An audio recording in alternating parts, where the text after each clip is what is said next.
we have two subjects. First one, we're going to talk about fire safety. And for those of you that don't know, I'm a firefighter and an EMT. So I come at you from the experience of that, and then just the experience of being a prepper. But the first thing on the back side of the front, you'll see a page that I just copied off from the American Red Cross. That's what that is. We're actually not going to cover that content there. I'm going to cover my own content, but that has some great information that is additional information to what I'm talking about. The notes on fire are actually on the very back page. So if you want to turn to the very back page of your notes, that's what we're going to be talking about today. And what you see in front of you is pretty much exactly what's on the screen here in a minute. By way of introduction, we want to talk about house fires, and these are statistics, an annual average. I think it was the last 5 years, ending in 2021.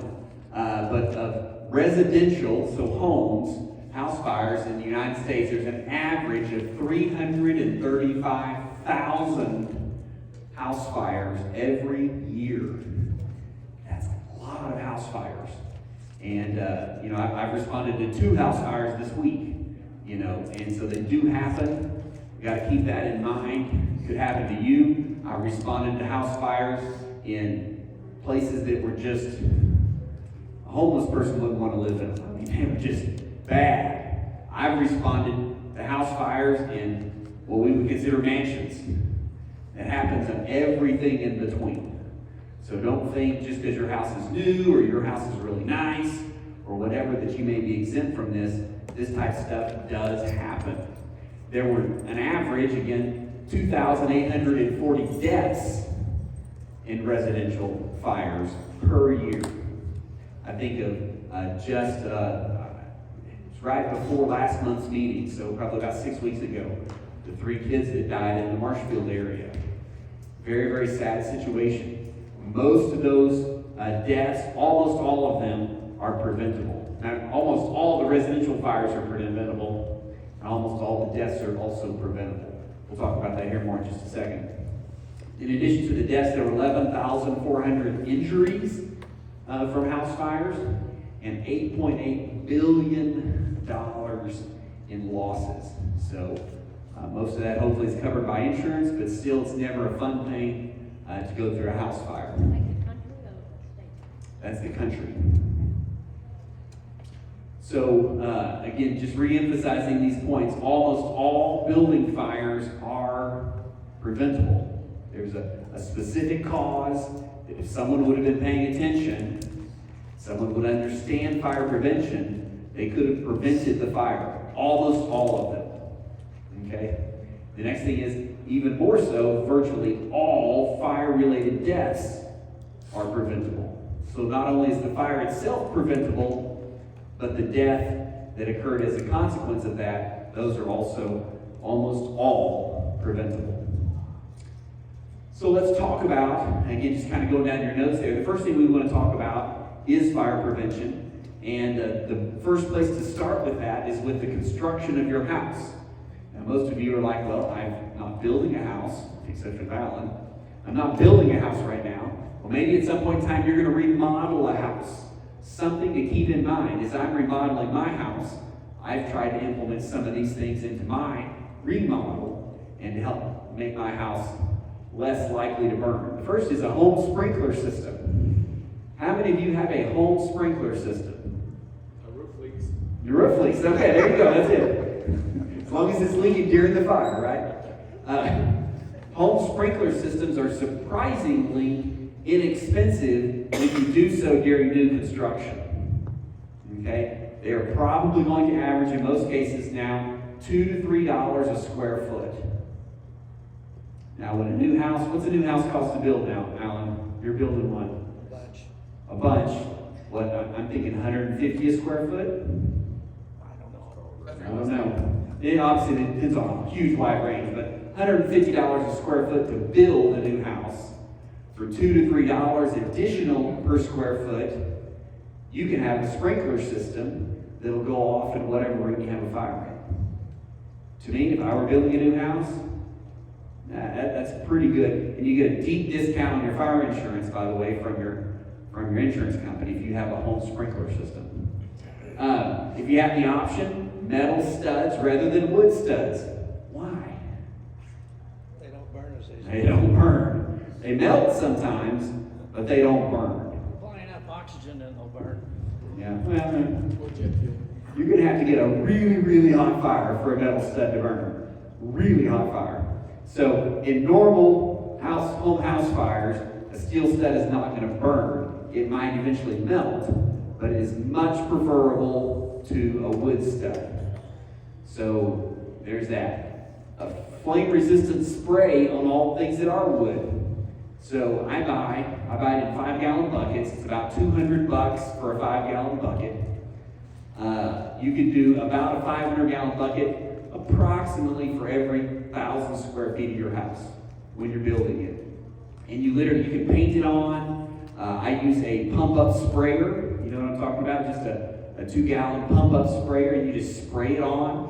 It soaks into the wood. And I've tested it. I've taken a small piece of 2x4, cut it in half, so it's the exact same piece of wood, sprayed one with this fire-resistant spray. It dries. You can't tell it's even on there. Throw both pieces of wood into my burn pile right next to each other. An hour and a half later, one of them was gone. The other one had just started to burn. An hour and a half. It is amazing stuff. You can actually spray it on any type of fabric, so cloth and those types of things. If you want to spray curtains or your furniture, but all wood, so in my wood studs, my plywood flooring, all that type of stuff, I've sprayed this, and that's a great way to do the remodel. In my house, it was originally built with wood studs, so I'm not going to replace the original wood studs that are still there with metal, but I am going to spray it with that fire-resistant coating. Where did you get that at? I bought it online. If you want to write this down, DRI-1ONE.com. DRI-ONE.com. I can actually put a link. They sell it on Amazon too, but about $200 for 5 gallons. What is it called?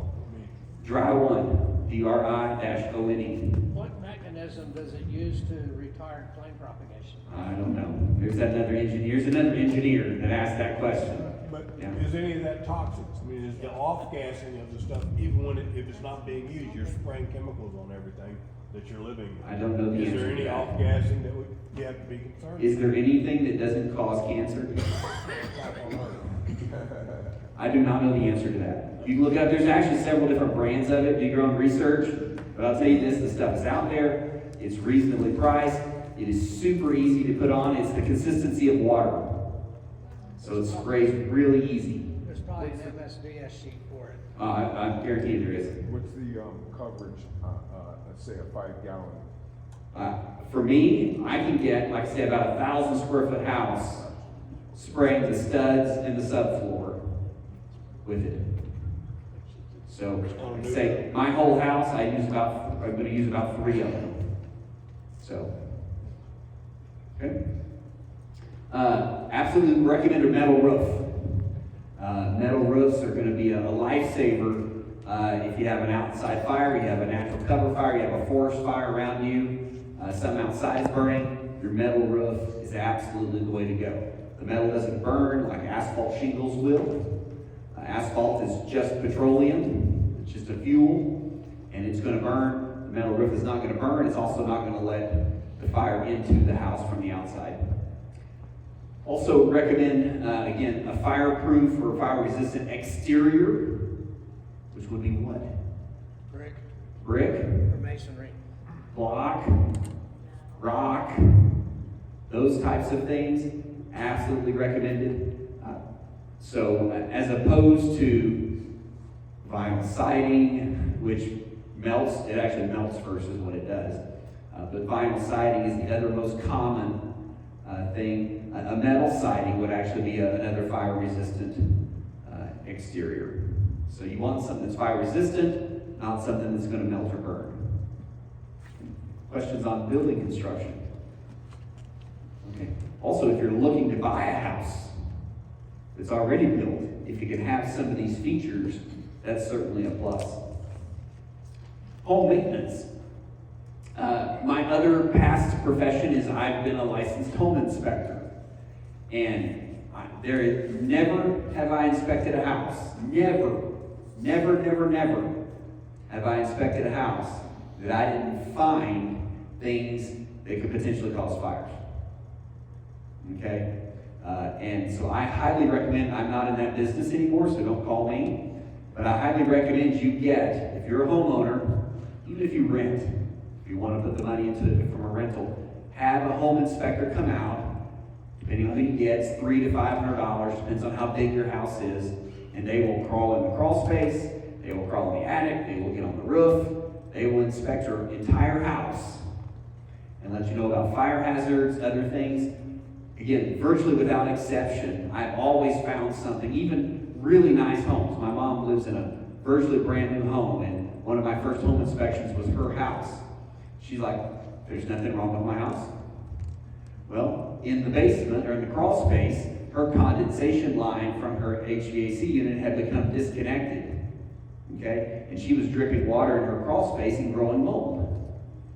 Okay? Something you don't want to keep going. I find things like that all the time. So they're going to find fire hazards, they're going to find mold issues, water leakage issues. I highly recommend you, if you're a homeowner, every 2 or 3 years, have your home inspected, have them crawl in the attic, have them crawl in the crawl space, have them walk the roof, and then fix the things that they point out.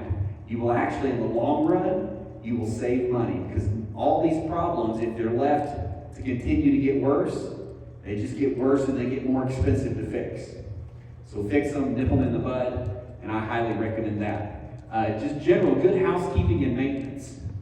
As a firefighter, I go in an awful lot of houses that are hoarder type houses that you've got a little path about this big to make your way through it. Not only does all that stuff become fuel when the house catches on fire, so you're literally surrounded by fuel for that fire, but it also becomes a hazard for the occupants to get out and for the firefighters to get in. So good housekeeping, declutter, keep things clean and out of the way, absolutely important. And then just in general good maintenance. Keep landscaping trimmed away from your house. Again, really important from a fire safety standpoint, but also that's good from a security standpoint. They don't have bushes to hide behind and those types of things.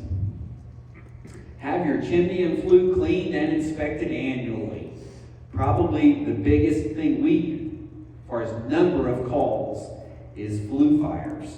We get a lot of flue fires in a rural district, and people don't properly clean their chimneys or their flues. That creosote eventually builds up inside there, and it catches on fire, and it is not a good result. Okay? Make sure if you have a wood-burning, specifically wood-burning appliance, you get that inspected and cleaned annually if you're using it annually. Okay, if you haven't used it for a long time and you're going to start it back up, have it inspected and cleaned. Make sure there's no bird's nests or wasp nests or anything that have been built in there. Santa Claus. Make sure Santa Claus is not stuck in there. Yeah, exactly. Again, continuing on prevention here, don't leave flames unattended. Again, you just can't understand the number of times when we get called to a candle that was burning and they didn't watch it, they didn't pay attention to it, and it caught something on fire.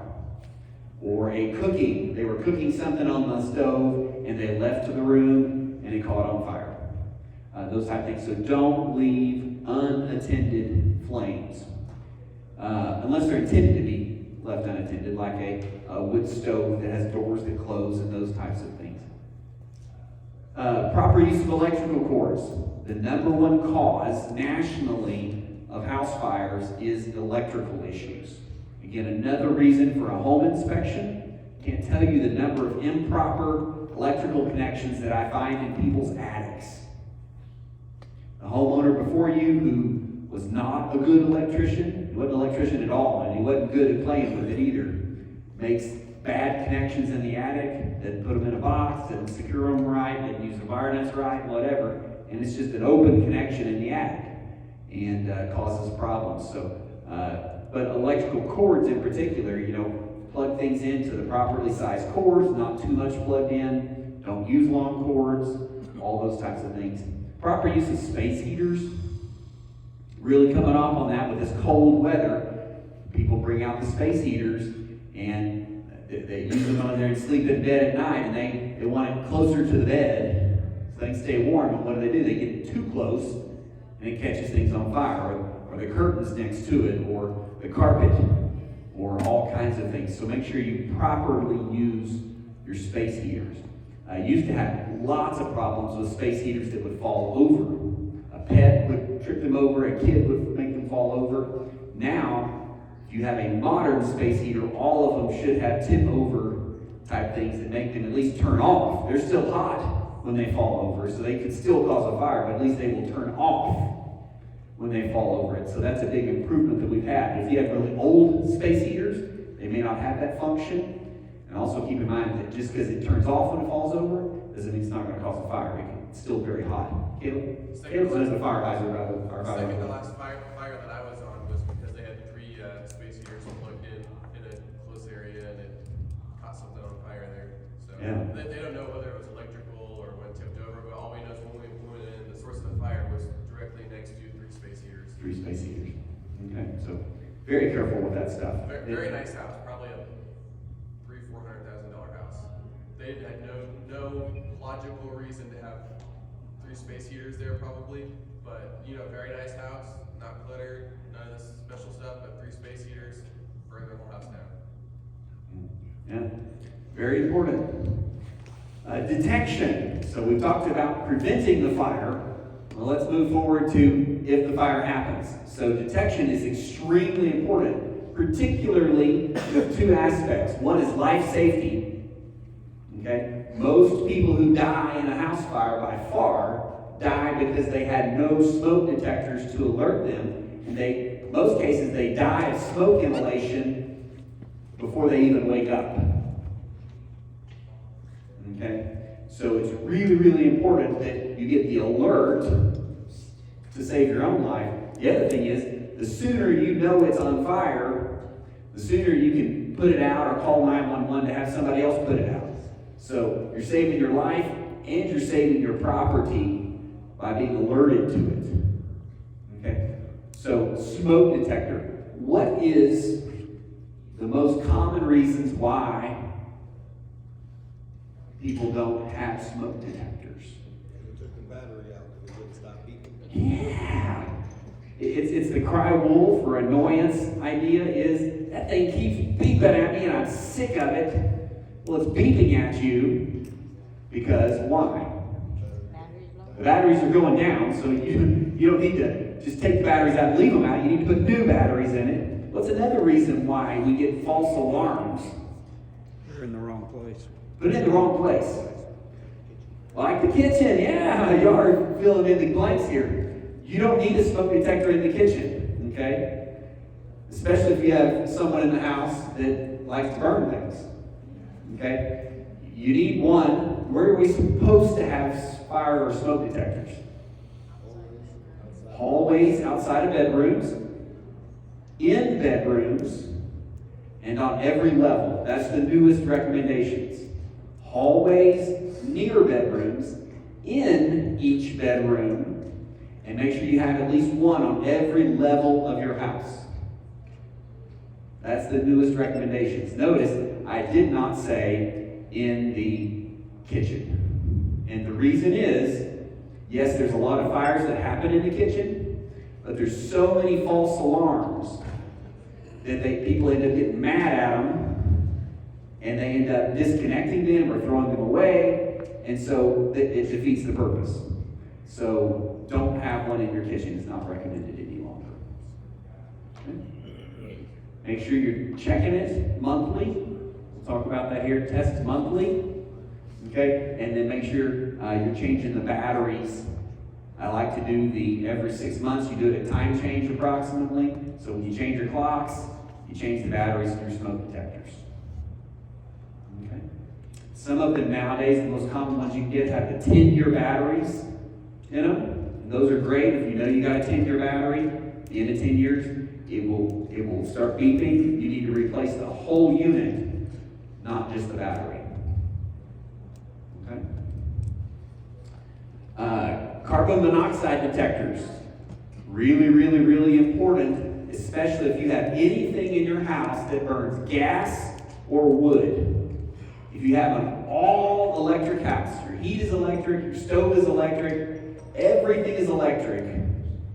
Everything. If you have no gas and no wood, then you probably don't need a carbon monoxide detector. Okay? But if you have any gas appliances or anything that works off wood, then you need a carbon monoxide detector. And where do you need those at? Put off of the floor. Okay? They're generally more lower, okay? Carbon monoxide is virtually the same mass or weight as air. So you don't need them up high necessarily like you do a smoke detector.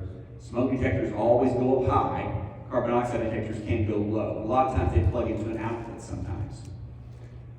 But we need them near the items that we just aforementioned, near the gas appliances or the wood appliances, those types of things. That's where we want them. And we want one on every level of the home. I keep mine on my nightstand. That's a great place to keep it. Most people, most of the time, carbon monoxide is colorless, odorless, and tasteless. Not like you would taste it, but colorless and odorless. And it will kill you.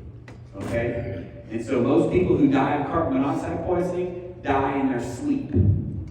They literally die. I mean, if you gotta go, if God's gonna call you home, that's probably the way to go, because you're just gonna sleep right through it. You don't ever wake up, you just die. Okay? But if we can prevent it, that's a great thing. Propane detectors. If you have propane in your house, and you probably can't pick up a propane detector at Walmart, you're probably gonna have to get them off the internet. You can also get them at RV supply places, but sometimes those are 12 volt. You don't want a 12 volt one. But get a propane detector if you have propane that you use in your house. Or if you think at some point in time you might use propane in your house for an emergency, you want a propane detector to detect the leak. It can go there. Are you talking like a wall-mounted unit or? Okay, because I've got one of the wands, like tracing pipes and stuff. Yeah, you can do that, but they make them just about the same size as a carbon monoxide or a smoke detector, but it detects propane. And then the problem is, by the time that thing's detecting propane, you better get out fast, because that means that if you light a match, Or electrical switch. anything, it's gonna be bad news. But you want to know about that, okay? So keep all those things. I actually keep extra devices that are in my Faraday cage. If we ever had an EMP or something that fried all my electronics, it would also fry all my smoke detectors, propane detectors, carbon monoxide detectors, and then I wouldn't be protected. Well, that's when I'm going to need them significantly. If all my electronics are not working and I'm on my wood stove, I really need a smoke detector and a carbon monoxide detector. If I'm using my Mr. Buddy or Mr. Heater Buddy propane, I definitely want those things available. So I have extras in my Faraday cage, and then I always keep extra batteries available. Questions on that? EMP, Yes. how would you know?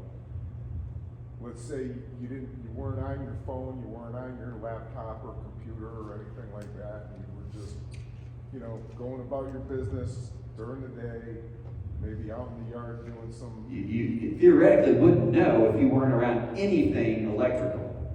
If you're out in the garden, working on the garden, you're probably not going to know. Plus you got your EMP detector with you. Your EMP detector. And they do make those. Dr. Pepper sells them. But if you got your EMP detected, you're with you. Yeah, so you're probably not going to know about it until you get to near an electronic device. You'll find out soon enough, though. When you get ready to go somewhere or call somebody or. Yes, you will quickly learn.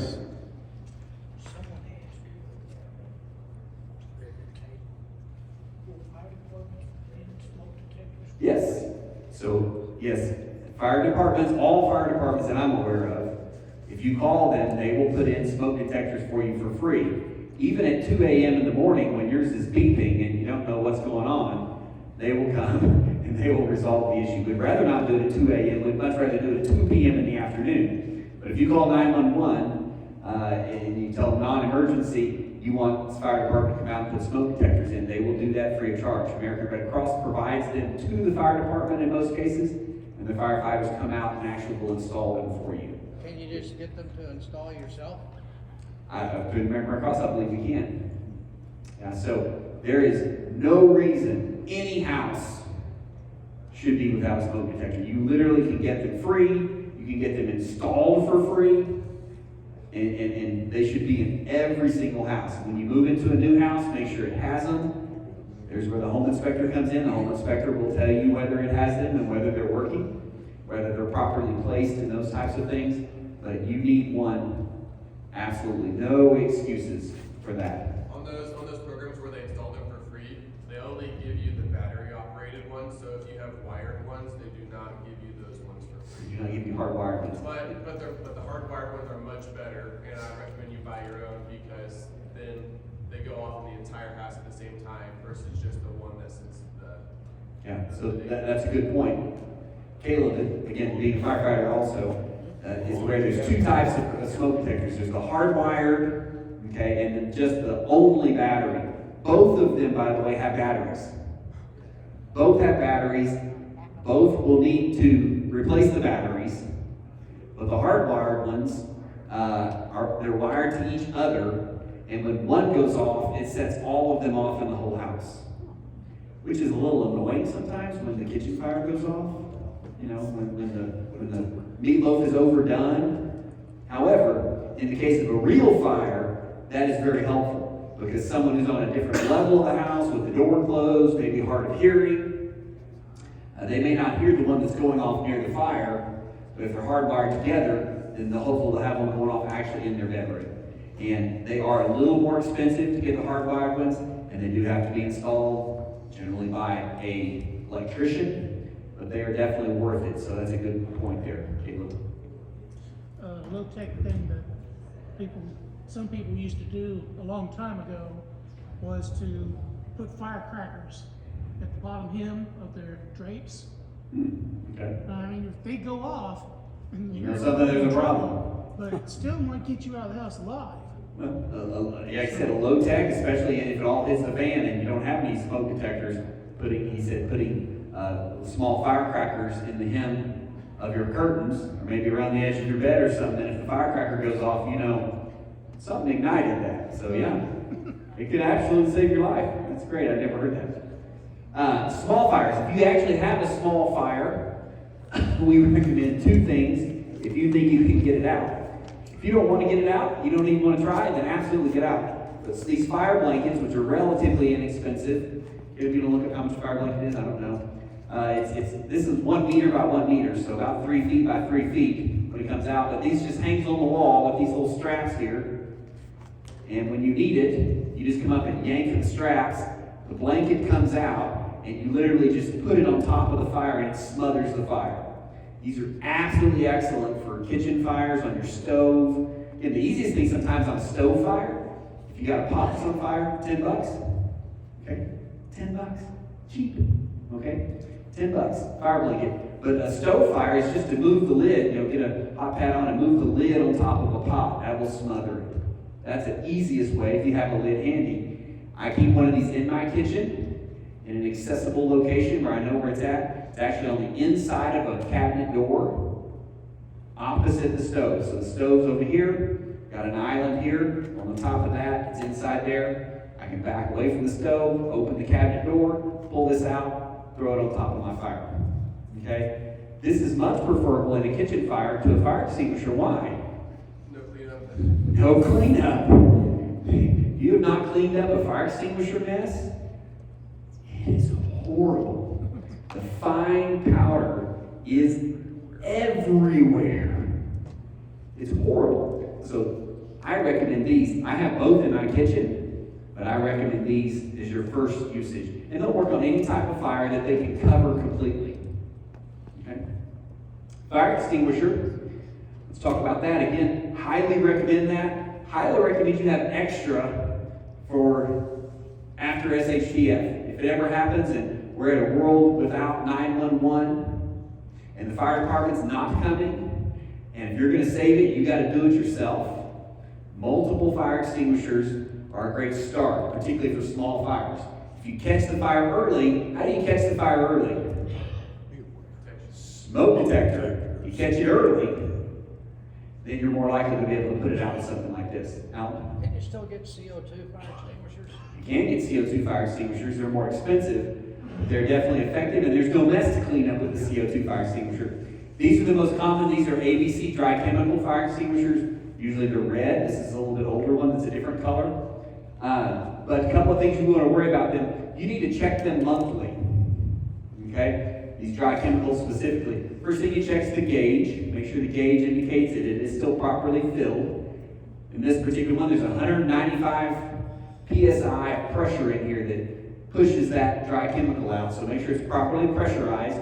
Make sure the pin is still in it where it's supposed to be. Okay? Make sure the nozzle is clear.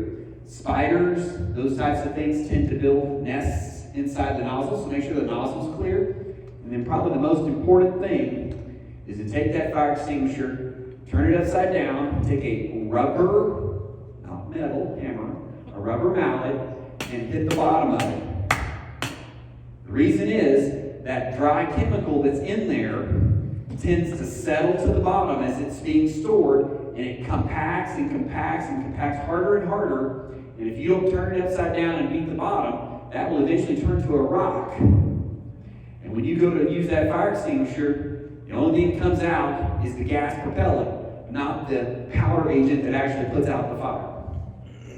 So it does you absolutely zero good if that cakes into the bottom. And it will cake to the bottom if you're not regularly turning it upside down and beating it a little bit. Questions on that? How often should you do this? Once a month is what's recommended. If you've got some that you haven't beaten in a long time, Yeah, this Can never you- happened. Yeah. can you rehabilitate them and can you tell by shaking them if the powder's loose in there? You cannot tell by shaking them. You have no way of knowing if it's a rock or not. All fire extinguishers, for the most part, can. You take them to a fire extinguisher company. There's several in town. They can take them off and they can refill them. This type, these small ones like this, is cheaper just to buy a new one. Yeah, that's what I figured. Okay? If you've got the larger 10, 20 pound fire extinguishers, Those all have mostly metal parts too. yes, if they can be redone at your local fire extinguisher servicing company. Okay? So what's the lifespan of one of those if you don't? I have no idea if you don't maintain it. I do not know the answer to But that. if you hit it, then they last They forever. last pretty much forever. As long as it's I got probably pressure. have As some long as friends. that pressure. As long as it's got pressure. As long as you're checking that gauge and it's got pressure. Dump your gauge. Okay, there you go. So if you haven't been doing that and yours is 20 years old, you probably need to just replace it with a new one and then remember to thump it on the bottom 3 or 4 times. Again, recommend you get several, more than you would probably normally have in your house, again, for when it all hits the fan later. For somebody that's so interested, if you can take CERT training, Community Emergency Response Team, and they go through a whole thing of putting out fires and fire extinguishers, and you get to practice with it and Yeah. everything. So, It's good training and it's free. CERT training is good training, and it's free. It's offered through the county emergency response, and I think it's 30 hours, something like that. It's a good course, but it's free, and they give you some stuff, and they'll teach you how to use it. You do need to make sure you know how to use them. I mean, they're not super difficult, but know how to use your fire extinguishers. Maintain them monthly, annually. Okay, we gotta keep moving, or I'm gonna run out of time. Medium or large fires. Okay, if you haven't caught it before it's bad, make sure you have a plan, an escape plan, and practice that fire escape. So plan it and practice the fire escape plan with a meeting point outside your house. So, okay, the house catches on fire, I got 5 people in the house. Plan how everybody's gonna get out from their particular locations, their bedrooms, those types of things. And then where are you gonna meet outside the house at? Okay, you're all gonna come to a certain meeting point, we can check and see who's here and who's not here. Okay? One of the first things we'll do when a fire department arrives on scene, we're gonna wanna know, is there anybody inside that house? And so, if you know that, if you know so-and-so's missing, where are they at? So everybody's accounted for, whatever, it really helps us, okay? Because if you don't know, we're gonna have to go in that house. We're gonna risk our life just because you didn't know. You know, we're trained to risk our life, and we will risk our life if we know there's someone inside that house. But it's kind of pointless to risk our life when we don't even know if there's anybody in there or not. Okay? So that helps us, and it helps you. If you have multiple story homes, make sure you have ways for people in upper floors to get out of their house. We have the little ladders and that type of thing so they can climb out. That is obviously helpful and part of your escape plan. So you have a medium or small fire, first thing, get out. Okay? You'd be surprised the number of times we get a call and 911 says, we're telling the people to stay out, but they keep going back in for stuff. Okay? That is not safe. That is not safe. We never advocate for you going back in and out to save stuff. Okay? To get out, you want to get as low as possible. Why? Because the smoke rises. Actually, statistically speaking, the smoke is more likely to kill you than the flames are. Statistically speaking, more people die of smoke inhalation. So you want to get as low as you can, even if it's a belly crawl.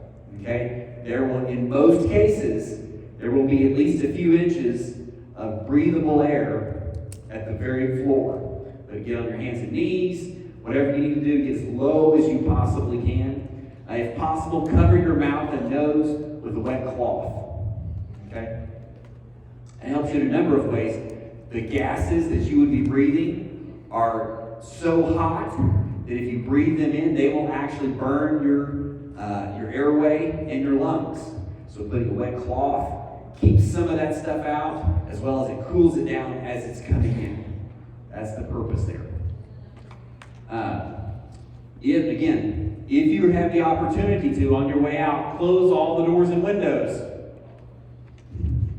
Again, can't tell you the number of house fires that I've heard about or I get to where somebody has done what? They've opened the doors and the windows to let the smoke out. What have they actually done? They've actually fed the fire oxygen and made it much worse. By the way, the number one culprit for that is who? Mom. No. The police officer that gets there first. Okay? Sadly, so Caleb. So it's important to close the doors after the fire, and most importantly, close the doors while you're sleeping. Because if you have time, Google closed door fire. You will see the difference on even those hollow wood doors, the really cheap ones you can punch your hand through. Those will hold a fire for 20 minutes or more. 20, 30 minutes, a full raging fire. You can be on the other side of that door. You would die in the hallway or die if the door was open. 20, 30 minutes later, you could still survive in that room. So sleep with your doors closed if you can. You would not believe how much difference it makes. Or any room you're not using. You know, if you have a storage room, always keep that door closed. If you have a guest room, always keep that door closed. It will save so much if you just close doors. Absolutely true. Underwriters Laboratories, y'all, some of you will recognize UL, is what they're commonly referred to, built in a warehouse. And they do this for a number of tests, but they build identical rooms in homes. And they set them on fire intentionally. Okay? And then they determine things like what he just said. Exact same fire, exact same house, because they built them identically next to each other. They did one, they kept the doors open, one, they kept the doors closed, and the survivability rate is astronomically higher when your doors are closed. Think of that with your kids. You know, if you have kids or grandkids in the house, when the fire happens, you want to go to their room and you want to get them out. Okay? But if you can't get to them, you can't get there or whatever, or if you're dead and you want them to survive, the best way for them to survive is the doors closed. So highly recommend that. Call 911 if it's available. Again, we're talking about scenarios here where 911 might not be available. Okay? And so a different plan of action there. Any questions on fires? I've taken way too long on that subject. We got to go to the next subject, but it's obviously something I'm passionate about, something that's really important, and something that is oftentimes overlooked.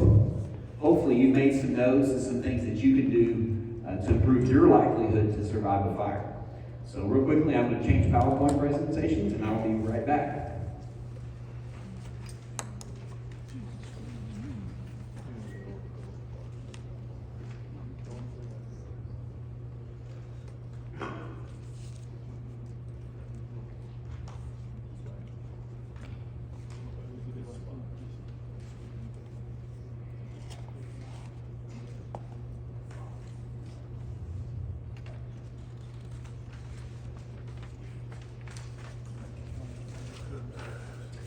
Okay, so in your notes there, we're going to kind of go back to the front, and we're going to go to the second full page, which has the word free at the top.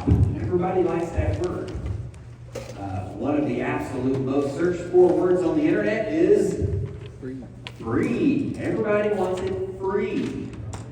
Now, free's not always what it's cracked up to be. But we're going to start talking about priorities.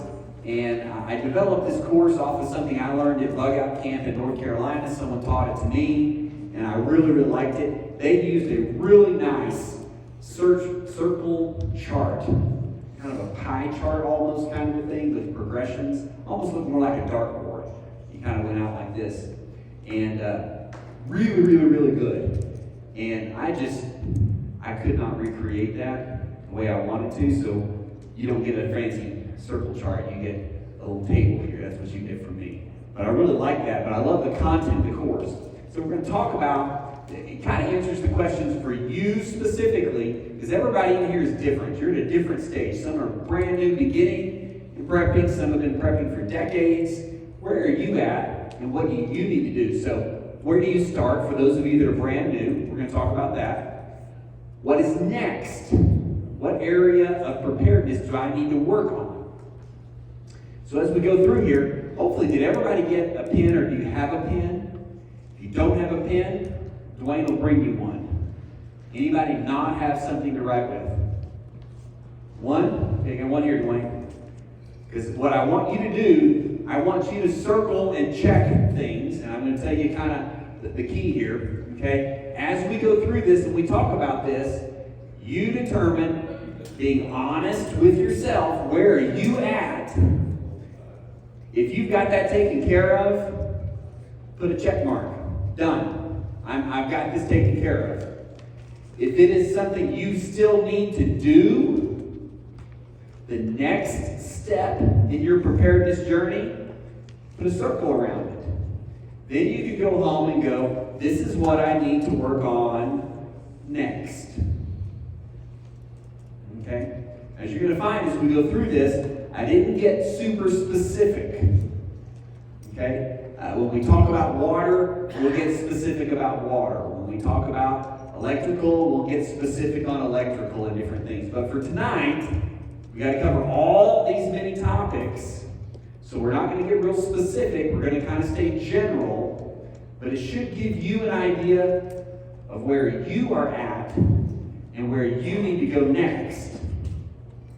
Then next month, with our panel discussion, we're going to follow up on this topic with some people talking specifically about where they're at and what they're doing. Okay, that's the goal of the next month's panel discussion that Dan's going to be heading up for us.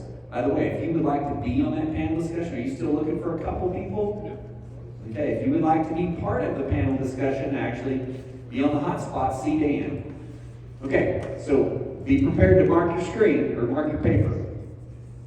So we're going to begin, we've kind of broke this down into 3 different areas. We've got the free area. Everybody likes free. And free is really where we need to start. There's a lot of stuff that will help us be more prepared that's free. Then we're going to talk about the second thing. I'm going totally blank in my head. I can't think what the second thing is. The second thing is keeping stuff. We're going to talk about keeping stuff before you get stuff, you better have a plan to keep it. Because if you don't, when it all hits the fan, what's going to happen? People are going to come take it from you. So we need to make sure we have a plan to keep stuff. That's the second big category. Then the last big category is actually getting stuff. As preparedness people, we tend to focus on getting stuff. I need more of this. I need more food. I need more ammo. I need more water. I need more ammo. I need more, and I need more. I need more. I need more stuff. And stuff is important. Yeah. But there's a lot of other stuff. So that's actually the third and last priority we'll get to. So let's talk about free stuff first. And again, it's our top priority because it's free and because it's really, really important. And these are the 5 basic categories of free we'll talk about. We're going to talk about mindset, time, knowledge, health, skills, and training. And when we say free, some of this stuff could cost if you chose to pay for it, but most of it can be obtained for free. So let's talk about mindset. And so here's kind of our progression on mindset. I put a check here because in my mind, that's where I'm at. You may be somewhere else. So understanding of emergencies. Most people are at step 1. They only recognize emergencies when it is happening. And if that's your only recognition of emergencies, what is your likely reaction? Panic. Okay? We'll see some of these on Sunday when it's super cold and the electricity goes out and they have no pre-planning for what to do.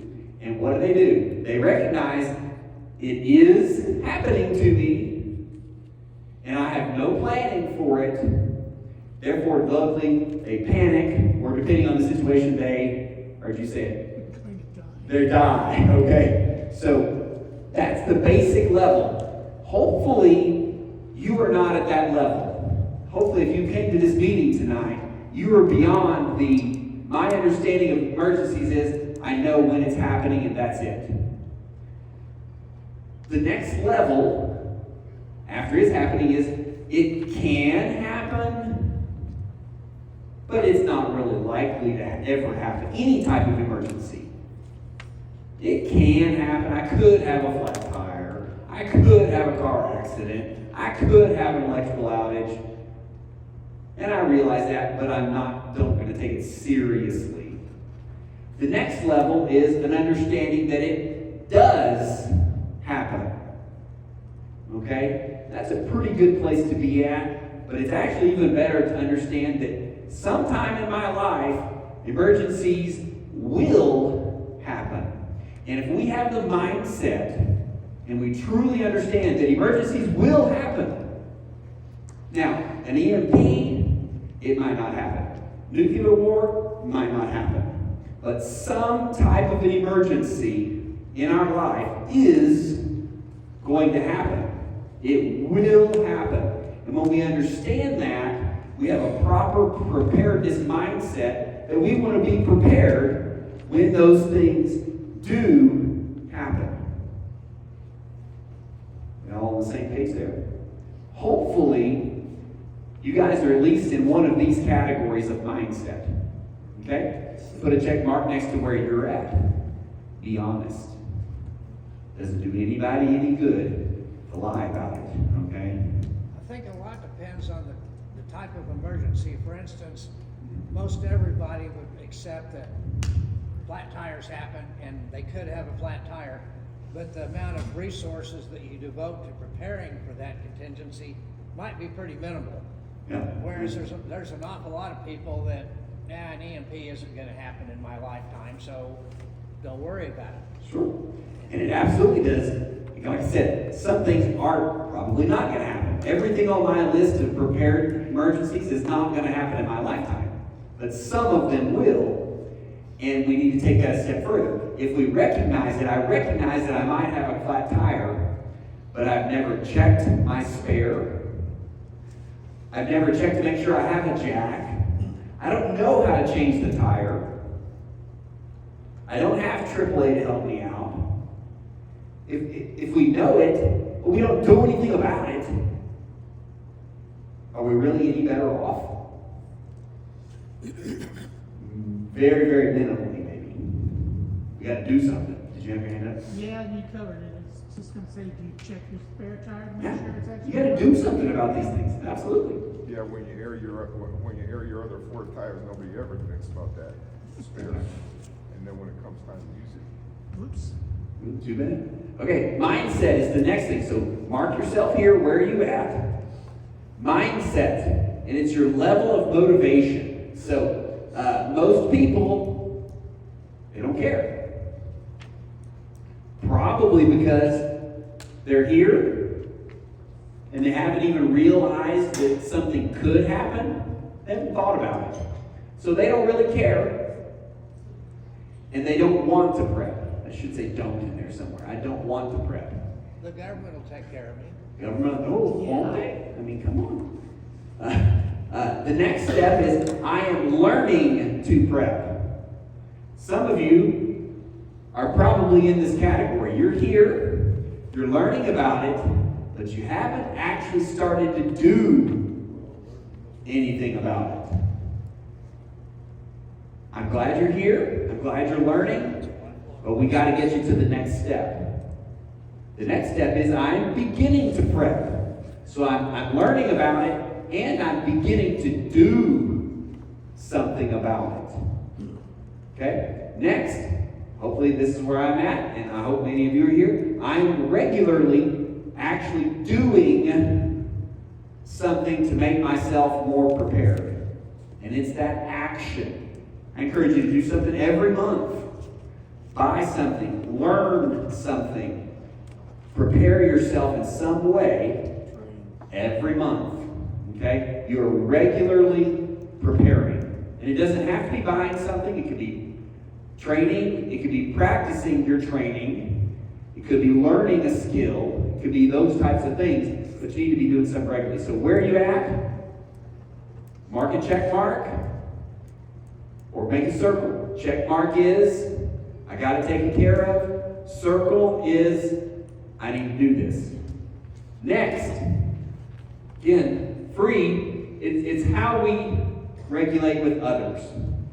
The first person is, you're either a lone preparedness person, no one else that you're close to is in your same boat. No one else prepares. You are a loner.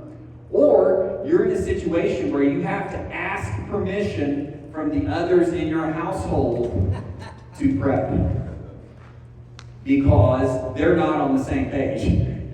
Some people are laughing or going, yeah, that's me. My partner, my others in my household, they're not on the same page. So you have to ask permission. That's kind of a basic level. And this here, you can tell by this, we may skip around on this one. It's not an exact progression. The next stage is, my family is on board with me prepping. In general, those in your household or those that you would be considered close family are on board with you. That's better than being alone. But honey, I really need another gun. We didn't say what level that they were on board. The next thing is, they are actually participating with you. They're not only okay with it, but they are actively participating with you. Several people in here, we have couples. So both partners are participating. That's a really great thing to be. For me, my family to some extent participates with me. My son and my daughter in particular are on board. My mother, hey, she's on board, but she's like, my son's got taken care of, I'll be there. But she's on board, she's not against it, okay? That type of thing. The next level is you have a mutual assistance group. Okay? That is someone close to you that you work with, and you actually have a group of people close enough that you can help each other that are going to be your mutual assistance group. Notice what I've got circled. I need someone in my neck of the woods that's part of my group. Right now, my only group is my family, which is good. I'm glad to have my family, and I've got some really good assets within my family. But I would like to have some people within about 5 miles of me, and I live in Brighton. If you don't know where Brighton is, you're probably not within 5 miles of me, okay? But I need that. That's something I'm working on. Matter of fact, that's one of the reasons I started this group, was to meet more people. Maybe that's what you need. The next thing is a spiritual and mental needs met, okay? I'm a Christian. I follow Christian and biblical principles, and I think that's really important. And it's all about how we interact with other people, how we spiritually and mentally meet our needs. I think that's a really important step, and I work on that regularly, okay? I encourage you to do the same thing there too. Time is the next thing. We all have how many hours a week? The same. We have the same. How many is it? Depends on how much you sleep. We have 168 hours. Now, we may various amounts of wake time, but we all have 168 hours. Okay? How do we spend that? Do we manage our time? So, how much of that time is spent preparing? Well, first level there is never or rarely. I would say the vast majority of our population fits into that category. They never prepare, or they only prepare when the forecast says a tornado's coming or an ice storm is coming. That's the only time they prepare. Okay, when it's imminent. Well, they might be preparing for the football game this weekend. Yeah, exactly. They got the cooler stocked because they need extra beverages for the football game, you know, whatever. But they rarely or never. The next step, occasionally or seasonally. Some people are kind of a little bit preparedness minded, so they'll do some things. They'll change the batteries in the smoke detector, make sure that that's done, and they'll have some extra water put back or something like that. And they occasionally or seasonally prepare. There's those that regularly prepare. I'd say probably many of you are in that category. You regularly try to prepare for emergencies.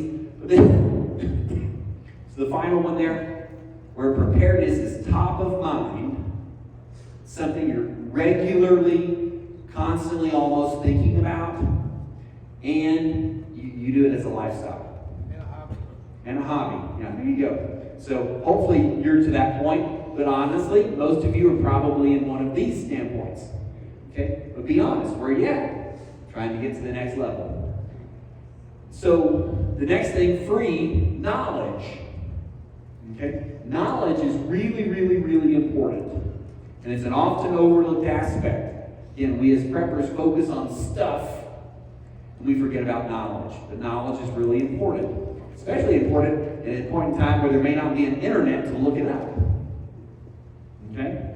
So, the first thing we want to talk about in knowledge is our area. This is talking about our geographic area around where we live, or where we're going to bug out to, those types of things. Do you know your property well? You should know everything there is to know if possible about your property. Where things are, what they do, what needs to be fixed and repaired, all kinds of things. If you have water on your property, those types of things. Where the water line comes into your house, if you're in the city and you have a city water line, where the sewer line comes out of your house at, if you're on city sewer, or where your septic line goes out to the septic tank. Where is your septic tank? Where are your lateral lines? You should know your property. Where are potential hiding places on your property? Where's your property boundary at? There's a lot of things you can know about your property. The next thing is, I not only know about my property, but I kind of know about my neighbors, who's preparedness minded, who's not preparedness minded. Who would be a good person to have on my team when it all hits the fan? Who is the first one that I don't want on my team when it all hits the fan? Who's going to be the first enemy knocking at your door? What resources are within your neighborhood, or 2 miles if you're a rural area? Okay? Is there some commercial buildings, those types of things that might be resources for you? I have a lumber mill within about 3/4 of a mile of my house. Would that potentially be usable? Yeah, maybe so. You know, a rural location. I have farm fields. I have those types of things. I have cattle in my area. Those types of things might potentially be useful to know what's nearby. Both what's nearby that's good and what's nearby that's potentially dangerous. Then, if we're going to keep going, progressing, what do you know about your broader area resources? You know, I've got a salvage yard, scrap metal, that's about 4 miles away. They might have some stuff I might could use when it all hits the fan. Alan? Have you done an area study that Mike Shelby recommends? I have not personally done that, but Mike Shelby, you said? Yeah, So- Forward Observer, also known as Sam Culper. He's got an excellent book out on it. So Forward Observer. Doing an area study. Okay, yeah, I know there is those type of resources. I stopped putting check marks, but if I were to be honest with my own self, I probably know my own property and maybe my absolutely adjacent neighbors, and that's about it. You know, I've scoped out a few things like the sawmill and the scrap metal yard and those types of things, but I can't honestly say that I've got to either of these levels, so I would probably have to circle these, saying that's what I need to work on. Okay? Next, again, knowledge, organizational knowledge. Okay? Here we are, stuff I got. I need to work on these. Okay? This is one of these things that I need to be better organized by listing what I have. How many buckets of beans do I have? How many buckets of rice do I have? And how many sleeping bags do I have? And how much fuel do I have? We want to become organized with records. Our containers and shelving. I've worked on this a little bit in the last couple of months. I've got a new room with new shelving. I went to Menards and bought shelving, and I'm trying to be a little more organized with what I have. FIFO. What is FIFO? First in, first out. Okay? It's really important with food or anything that has the potential to go bad. So the stuff that is first in other words, I got it first, we're going to assume that it's going to expire first. So whatever came in first needs to be used or go out first.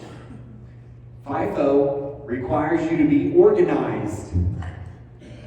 Okay, organizing your cabinets, organizing your shelving, organizing your food, and other perishable items. Then the last step here, and again, you may be circling multiple of these, you may be checking off multiple of these, but I like lists, and lists help keep us organized. So to-do lists regarding preparedness, and you should be able to take what we're doing tonight and make yourself a to-do list, but also a to-do list and to-get list, stuff you need to buy. I need to get this. I need to get a smoke detector. I need to get a fire blanket. I need to get a carbon monoxide detector. Stuff you need to get. And again, I understand we don't always have the money to buy everything we need immediately. But if you get a list going of what you need, it allows you to prioritize that list. And when you have, okay, I've got an extra $50, let me go down my list and let's see what I need to get on my list. It allows you to get the stuff you need, not just spur of the moment, oh man, let's just buy this because it looks good. Okay? So mark where you're at, what you need to do. Books and documents. So the first thing, again, free, you just need to do this, is your personal documents. Gather the originals or the copies of your birth certificates, your social security cards, your passports, your medical records, all that type of stuff. Make sure it's in a safe, accessible location. Really important about that. Okay? Next is just books in general. Preparedness books, skills books that teach you how to do a particular skill. Maybe it's butchering or foraging for food. Books that teach skills. And paper books. When it's easy to collect the paper books, have them available. That's great. Make sure you have a good variety. And the next step may be digital books. And some of you may do this before you do that. Okay? If you're younger, you're probably doing this. If you're older, you're probably doing this. Okay? but digital books with access. So what do we recommend? Buying a little USB memory stick that will literally hold thousands, hundreds of thousands of pages of material on a little digital memory stick this big. Transfer the files onto that. You can do videos, you can do books. Have that available and protected from an EMP is what I do. Put it in a little bag. But then you also need to protect and have available some way to access it. So a tablet that they can plug into, or a laptop computer that it can plug into, so that you can access that stuff. So people go, well, if an EMP hits and I have no electricity, why would I even need electronics? I have no internet, why do I need a laptop? Access knowledge. That right there is what you need. You need access to knowledge, and your knowledge is all that information that's on that little thumb drive. You need something bigger than a thumb drive. You can get an awful big thumb drive, I don't know, but there are ways to do it that are bigger than that. 16 terabyte hard drive. There you go, okay. That's a lot of information. You have a lot of Well, videos. if you're doing a lot, if you're downloading a lot of YouTubes because you've discovered in the past that a really good YouTube used to be there, It disappeared. And it's gone. now it's gone, and you didn't download it. So a few years back, I started downloading useful knowledge and skills and stuff on where most anything you want to do as a prepper, somebody's been there, done that, got the t-shirt, and made a good YouTube out of it. And there's some crappy YouTubes out there also, but you gotta. There's a huge amount of information. What I will emphasize there, making sure that you organize that. You know, having 16 terabytes of data, and I have no idea how organized Alan is on this, but if you have 16 terabytes of data, it's so much information. If you don't have it properly organized, you will never find it when you need to find it. So make sure you organize that, and that's part of that step. So mark where you're at, mark what you need to work on, and we gotta keep going because I'm way behind. Health. Yes. Yes. Yeah, absolutely. Back it up. That's a great idea. Where's you going to school? Okay, I'm going to have to cut off all questions and comments for the next 26 minutes because I am way, way behind. So questions and comments at the end. I'm going to speed through this. Again, we're under free stuff that you can do. Again, really, really important. I can't stress how much all this free stuff is often overlooked, yet it's free and it's really important. Your health, your physical fitness, okay? Regular physical activity. Some people, I needed a category here on none. Couch potato. Some of us might fit into the couch potato category, okay? Actually, some people will fit in the bedridden category. They literally cannot get out of bed. Caleb, don't we find those people all the time? Okay, we get called to lift them and move them. Okay? Can't get out of bed, couch potato. Next level, you're at least doing daily, regular physical activity. Okay, you're doing something. Maybe you work a job where you're on your feet all day long. You're doing regular physical activity, but not exercise. Next is simulation or activities. What I mean by here is you've got a bug out bag and you simulate a 3 or 4 mile walk with the bug out bag. Okay? That is a great exercise. Okay? But it's a good simulation of what you may need to do in the future. Here, this activity may also be like gardening. I'm actively in my garden. I'm actively taking care of my livestock. I'm actively doing activities related to prepping that are physical activities. Next is you exercise regularly. They recommend 2 to 3 times a week. We're talking an exercise here that builds muscle, that builds endurance, raises your heart rate, those types of things, cardiovascular type exercise. That's the next. And the last level we talk about here is self-defense. Are you able to defend yourself? Martial arts, those types of things. We're talking hand-to-hand self-defense here. We're not talking pull my gun out. We're talking physical here, okay? You need to be physically able to protect yourself. And that is a whole other level of this, okay? We'll talk more about that in a little bit. So mark where you're at. Mark what you need to work on. Okay? Everybody here probably, just looking around the room, there are probably very few of you that have you've got check marks on all this. If you're being honest, you probably got a circle or two that you need to work on here, okay? Personal health.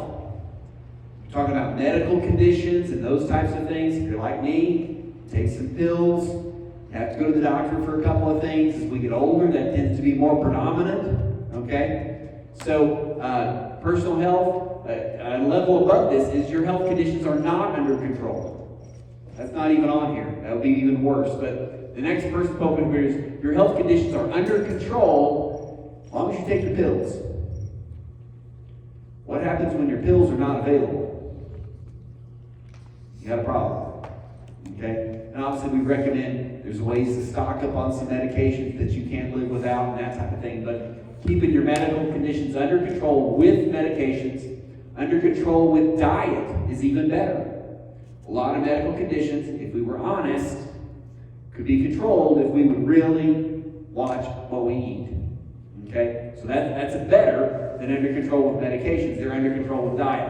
Or maybe they're under control with herbal type things that you can get more easily. They're maybe not as bad for you as medications. But the ultimate place that we would like to get is that we can reduce our medications, or we can eliminate reliance on medications or anything else. So we can do it with diet, we can do it with exercise, those types of things. But our personal health can be a big detriment or a big asset in emergency situations. Everything from a flat tire, are we physically able to get out and change a flat tire? Okay? To digging ourselves out from a tornado. Are we physically able to do that?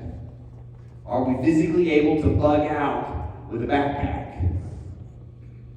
Are we physically able to defend ourselves with our hands? All these things, are we physically going to be able to do the manual labor that's going to increase if it all hits the fan? Chop wood, work a garden, those types of things. So, really important. Okay, skills and training. Again, potentially free here, skills and training. First level is we are learning by video and reading. We watch the YouTubes. We come here. We read a book. We are learning. That's kind of the first step. The next step is we are actually going to take that and we're going to do hands-on with instruction. Okay? Maybe like going to Dan's workshop where we're going to have someone teaching us how to do it and we're going to be doing it ourselves. Hands-on is really, really important when we're trying to learn a skill. Just reading about it. You know, who wants a physician that never had any hands-on training? They only read about it or watched the YouTube. Right? We don't want to go to them. Why? We want them to have had hands-on experience. Okay? Next thing is practice it yourself. I learned how to garden. Someone came out and taught me some extra skills. Now I'm going to practice gardening myself. You learn a lot that way. The last level is regular use and practice of that. Regular use, again, gardening is a great example. I actually have a garden, I plant stuff, and it grows, and I have something I can eat. That's an example of regular use of a skill. Regular practice of a skill, maybe with a firearm. Okay? Hopefully we're not regularly using it, to actually kill somebody or something. That's not what we want. But we do want to regularly practice with it. Okay, so there's some things we want to use the skill, or we want to regularly practice the skill. Again, most of this is free. Now, I'm talking ammo, that's not free, but we got plenty of it. But regularly do this stuff. That's important. Okay, keeping stuff. 3 categories: security, then communications, and money. So security, under security, we want to look at your level of involvement. The first level of involvement in security is I watch and I am aware. How many people that you've seen walking through the Walmart parking lot are completely oblivious to what's happening around them? most. They are not aware. They're in their phone, right, or whatever. You know, so many people are not aware, and they're not watching their surroundings. That's really the basic level we should all be at. But again, there should have been another level up here of, nothing, okay? Oblivious. But we should watch and be aware. We should try to avoid things. So when we see something, because we are aware, we then avoid that danger. That's the next level. Okay? Next thing is, we de-escalate. So we are trained in, this could be a really bad situation. I didn't avoid it, but I can make it not as bad. Okay? And lastly, we just completely leave.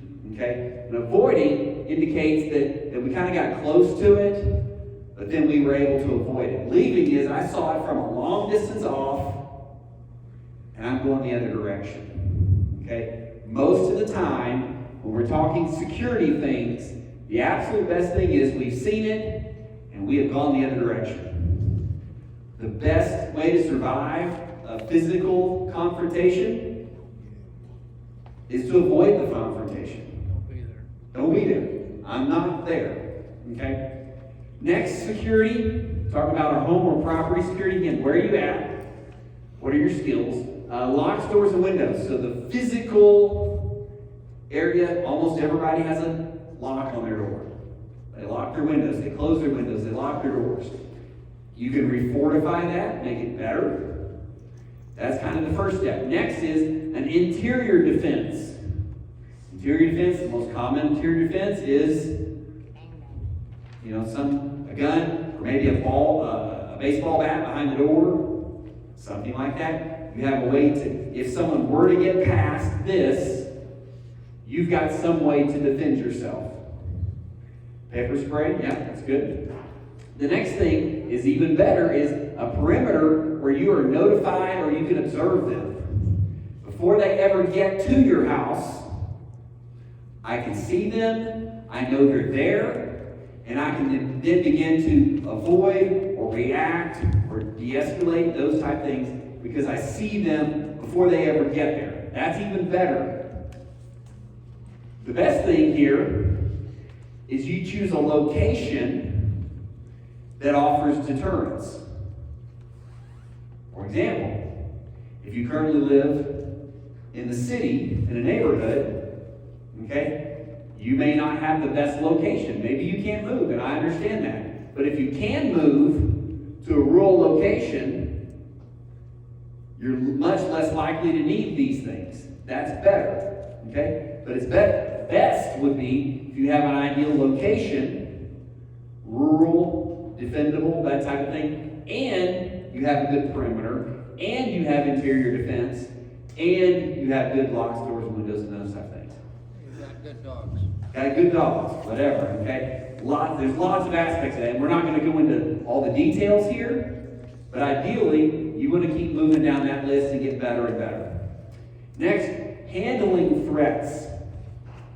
Some people have no ability to handle threats, and they are completely vulnerable.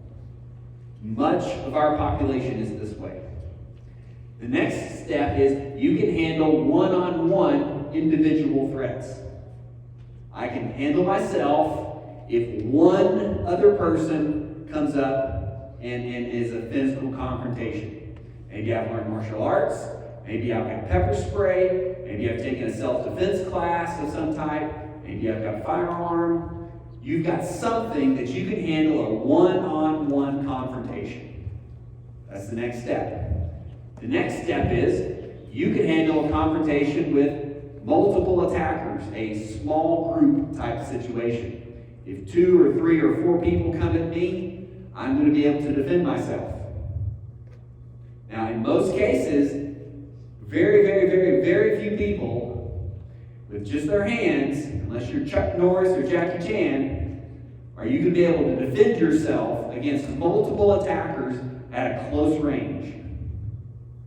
Ideally, if we're going to have multiple attackers, the first thing we want is avoid, yeah. But if we can't avoid, we want space and then we're probably going to want some type of a firearm.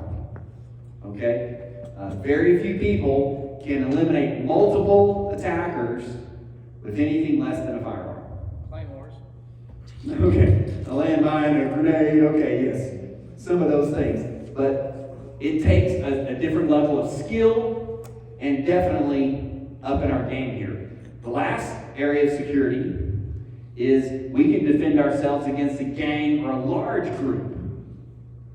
Okay? Again, very, very difficult, very limited ways to do that effectively.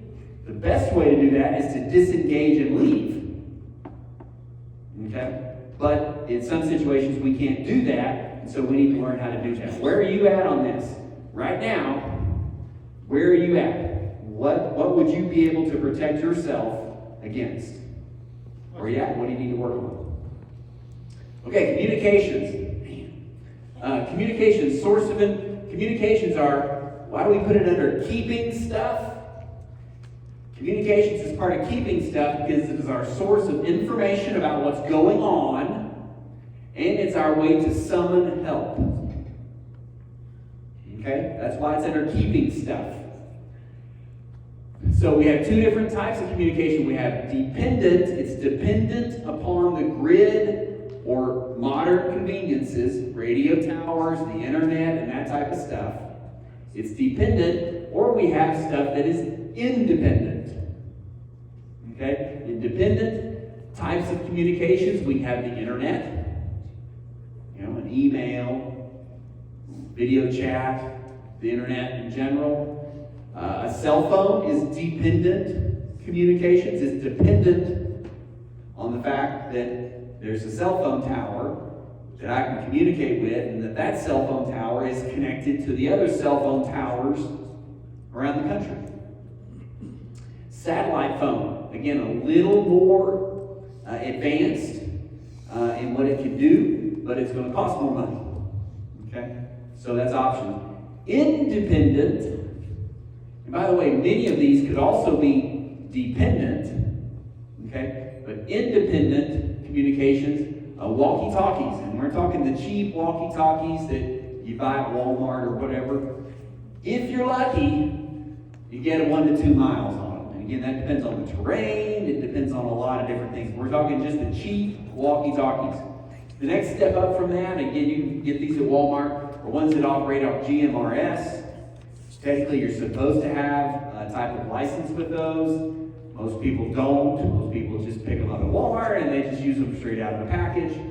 Again, a lot of different factors here, but maybe 2 to 10 miles.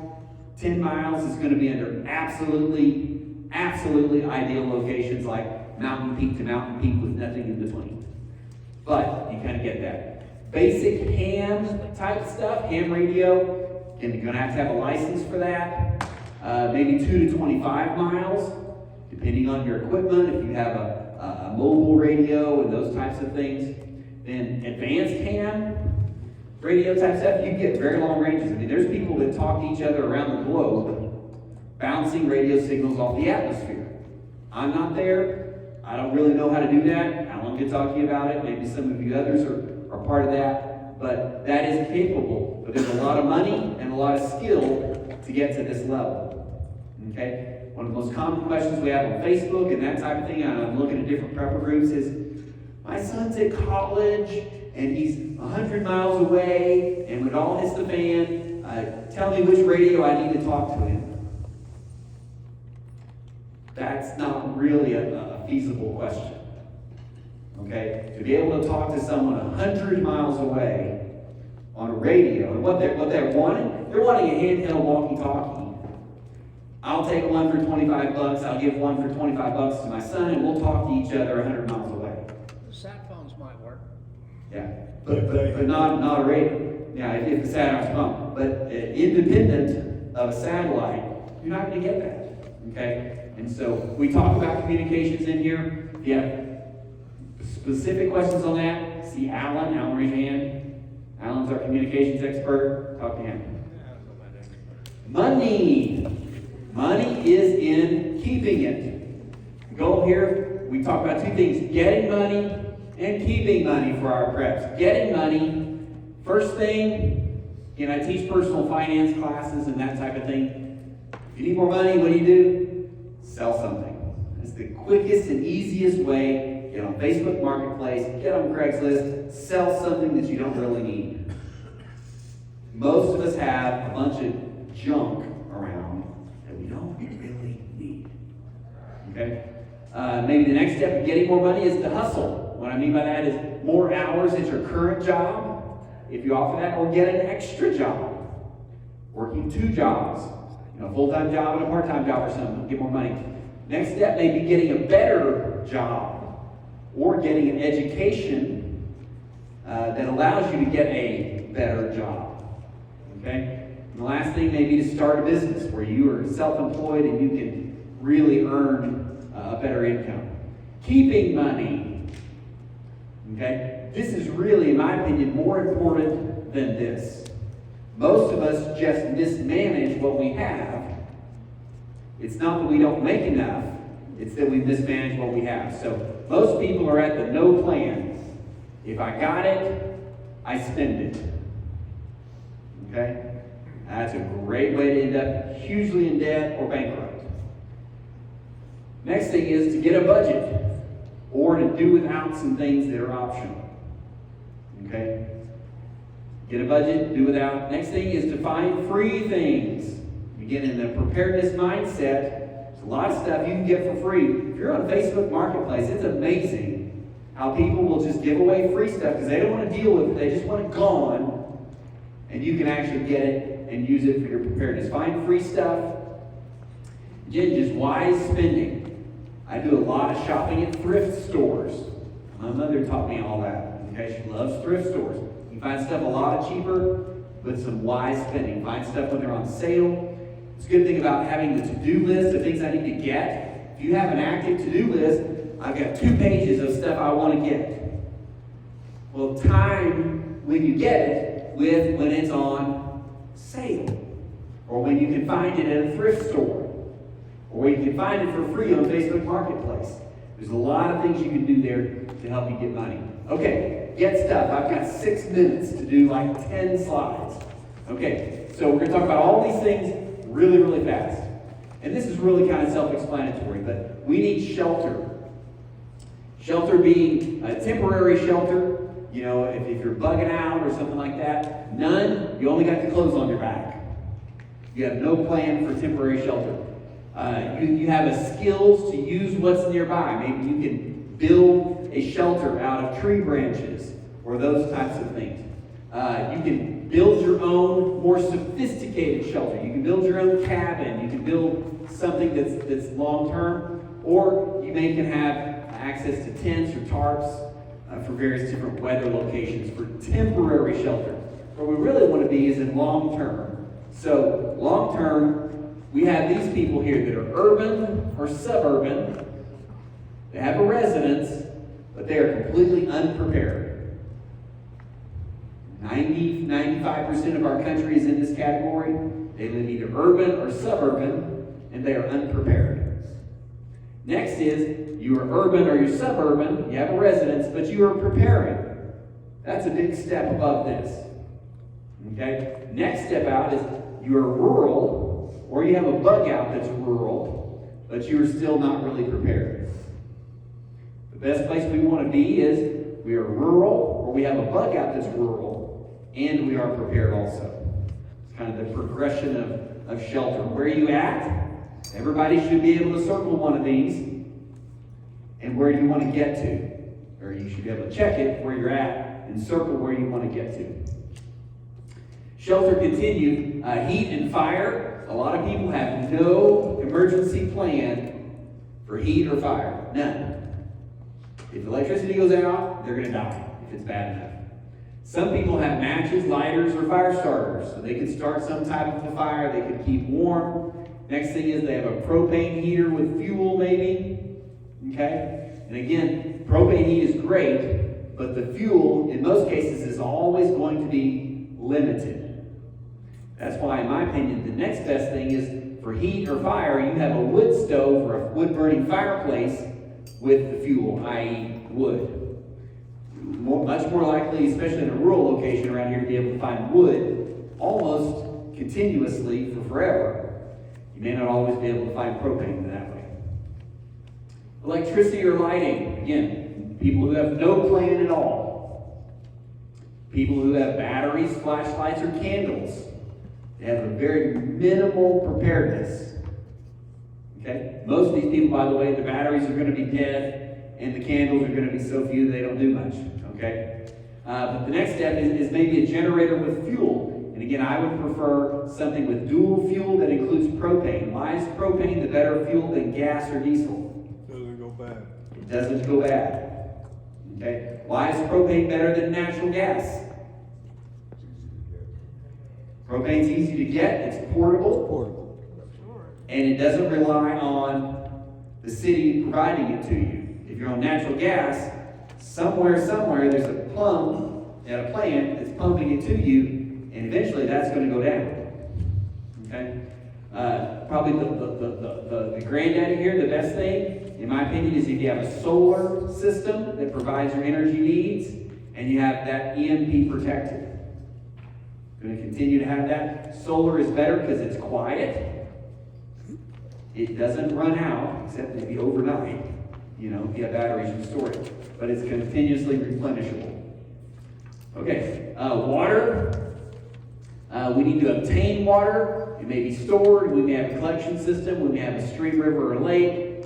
Or you have a well with alternate means to getting the water. That's the best scenario here. You've got your own private water well. It'll be clean, but you've got to have a way to get to that water if the electricity goes out. Store your water. You may store bottled water. You may have big containers. You may have a cistern, a large tank, a pond, a pool. Pools and hot tubs are great ways for water. You're like, I don't want to drink the water from my hot tub. Well, I do recommend you filter that water from your hot tub, but if you're going to run out of water, it's a good source.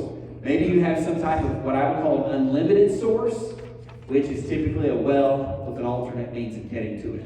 We have 16 trillion gallons below our feet in the Ozarks aquifers. It's an unlimited source, but we got to be able to get to it. Purify them, so there's chemicals, you can boil it, you can filter it. The best solution here is you have a variety of these. I have filters, I have the ability to boil it, I have the ability to chemically treat it, plus I have a clean source. If I have a clean source, I don't have to worry about purifying it. Okay? Food. So, one-time food. What's in the cabinet? And a lot of people don't have much in the cabinet. Especially in big cities. In big cities, they stop by the market every day or every other day to replenish their cabinet. We're a little bit better around this area. We may have a week's worth of food in the cabinet. The next step, and this is a great first step if you're looking at, I'm brand new and I want to begin. You need boxed or canned food using the first in, first out rotation, and you just buy more of what you normally buy. Instead of buying 1 can of green beans, you buy 2 or 3. Instead of buying 1 box of macaroni and cheese, you buy 2 or 3. Whatever you normally buy to eat that's non-perishable, that means it doesn't go in the refrigerator or freezer, just buy more of that and rotate it first in, first out. This is literally probably the first step for someone that's brand new and they're saying, what do I buy? Now, first step is learning and skills and all that, but if you're looking at what they buy, that's probably the first step. By the way, we are 1 minute over. I'm going to keep going for probably another 10 or 15 minutes. If you need to go, feel free to go. Sorry, I'm rarely over time, but I am tonight. Next step would be maybe to buy 30 days of food. Maybe freeze-dried food is the suggestion here, but you have a longer stockpile. Maybe you home preserve it. Maybe you do canning or freeze-drying or dehydrating. The ultimate goal here may be you want bulk, long-term food, which is most likely going to be freeze-dried. Freeze-dried, in most cases, will last 10 to 25 years. Most of it's the 25-year stuff. And so that is the good long-term stuff. Food, perpetual. I mean, we can keep going and keep eating and using. Learn to forage. Forage meaning go out and find plants that are edible and eat those. But foraging is not going to go a long way. So you can't get a large amount of food in most cases foraging, particularly if you're in the city. Next is learning hunting. Learn to butcher and to preserve it. Again, long-term SHTF, I don't think there's going to be a lot of hunting. I think things are going to get hunted to extinction really quick. Okay, go back and look at founding of our country. Go back and look at the Great Depression. A lot of things went almost to extinction almost immediately because people were over hunting it. Okay. Next thing, gardening. Being able to again preserve it, and then using perennials, things like trees and shrubs or other vegetables or fruits that may be coming up every year. Those are great. Then also being able to raise your own livestock. Okay, that's great. But again, in an SHTF type situation, you got to be able to protect it. Having 100 cows out in the field ain't going to do you no good in an SHTF. Why? While you're sleeping, someone's going to go kill those cows. We're going to take them off. So you got to be able to protect your livestock 24/7, 365. You got to be able to butcher, and you got to be able to preserve it. Again, talking about food, cooking it, you have traditional means of cooking it. When that doesn't work, maybe a camping stove with fuel, wood stove in our fireplace with fuel, or maybe even a solar oven. Those are all options that you can progress through. Air, we all need air. Okay? This is one of the most commonly not talked about subjects in preparedness, but some people have no preparedness for air filtration if the air was to go bad. Some people may use a whole house filter like in their air conditioning unit. Some people may do a face mask or N95, a respirator. We talk respirators, they have the big canister types that can filter out chemicals or things, or NBC.